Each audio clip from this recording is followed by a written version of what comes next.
దేశీయ అతిపెద్ద విమానయాన సంస్థ అయిన ఇండిగో గత కొన్ని రోజులుగా తీవ్ర ఇబ్బందులలో కూరుకుపోయిన సంగతి తెలిసిందే. ఎయిర్లైన్స్ కార్యకలాపాలలో తీవ్ర అంతరాయం ఏర్పడి 1000కి పైగా విమానాలు రద్దు కావడంతో టికెట్లు బుక్ చేసుకున్న వేలాది మంది ప్రయాణికులు ఎయిర్పోర్టుల్లో తీవ్ర అవస్థలు పడుతున్నారు.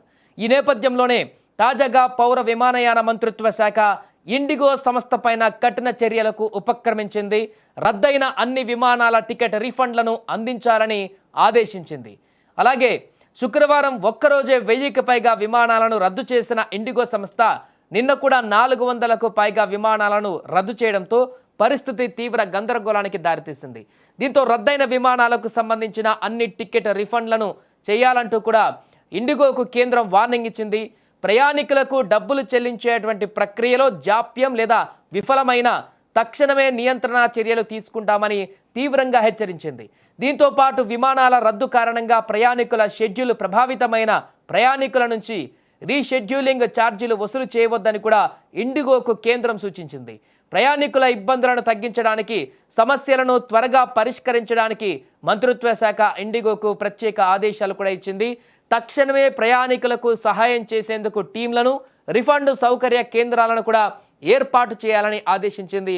అది కూడా ఈరోజు సాయంత్రం లోపే రిఫండ్కి సంబంధించినటువంటి ప్రక్రియ పూర్తి చేయాలంటూ కూడా ఆదేశించింది.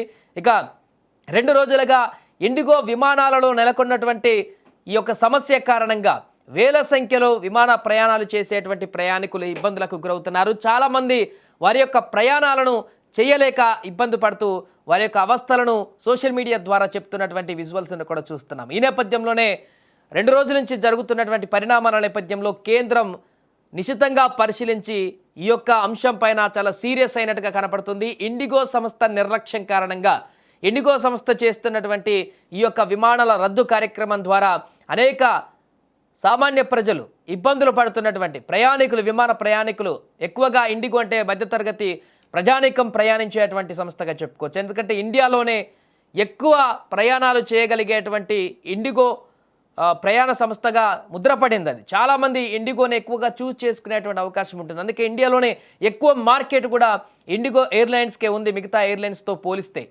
అందుకే అలాంటి ప్రజలలో అంత ఆదరణ ఉన్నటువంటి సంస్థ ఆల్ ఆఫ్ సడన్గా 1 కాదు 2 కాదు వందలు వేల సంఖ్యలో ఇప్పుడు విమానాలను రద్దు చేసి ఇంత దారుణమైనటువంటి సమస్యకు కారణమైంది. కాబట్టి ఆ సంస్థ పైన ఇప్పుడు కేంద్రం ఆగ్రహాన్ని వ్యక్తం చేస్తున్నటువంటి పరిస్థితి. అంతేకాకుండా భవిష్యత్తులో కీలకమైనటువంటి నిర్ణయాలు కూడా తీసుకునేటువంటి అవకాశం కనిపిస్తుంది. ఒకే సంస్థ ఇంత గుత్తాధిపత్యం మేరకు ఇంతమంది ప్రజలని ట్రాన్స్పోర్టేషన్ చేయడమే కాకుండా లేదంటే ఆ యొక్క ఎయిర్లైన్స్కి ఇంత భారీ ఎత్తున కూడా వెసులుబాటు అన్ని రకాలుగా విమానాలకు అలకేట్ చేయడమే కాకుండా ప్రజలు ఎక్కువగా వాటి వైపే మొగ్గు చూపేటువంటి విధంగా వెళ్లకుండా దీన్ని కొంత సార్ట్అవుట్ చేసేటువంటి దిశగా భవిష్యత్తులో ప్రణాళికలు వేసేటువంటి అవకాశం కూడా కనపడుతుంది కేంద్రం. మిగతా ఎయిర్లైన్స్ని ప్రోత్సహించి ఇండిగో లాంటి ఎయిర్లైన్స్ ఇప్పుడు చేస్తున్నటువంటి ఈ యొక్క పరిణామం కారణంగా ఇప్పటికే నెలకొన్నటువంటి నష్టాలను లేకుంటే వచ్చినటువంటి సమస్యలను పరిష్కరించుకొని ప్రయాణికులకు ఇబ్బందికరమైనటువంటి పరిస్థితి లేకుండా ముందుకు వెళ్తే తప్ప ఇంకా గనక దీన్ని ప్రొలాంగ్ చేస్తే ఇండిగో సంస్థ ఈ రకమైనటువంటి నిర్లక్ష్యాన్ని ప్రదర్శిస్తే విమానాలను రద్దు చేసి ఇంకా ప్రయాణికులను కనుక ఇబ్బంది కనుక పెట్టినట్లయితే కేంద్రం చాలా సీరియస్గానే ఈ యొక్క సంస్థ పైన నిర్ణయం తీసుకునేటువంటి అవకాశం ఉన్నట్టుగా తెలుస్తోంది. అందుకే ఇప్పటికే కేంద్ర మంత్రి దీనిపైన ప్రత్యేక దృష్టి సారించారు. నిన్నటి నుంచి తీవ్ర హెచ్చరికలు జారీ చేశారు.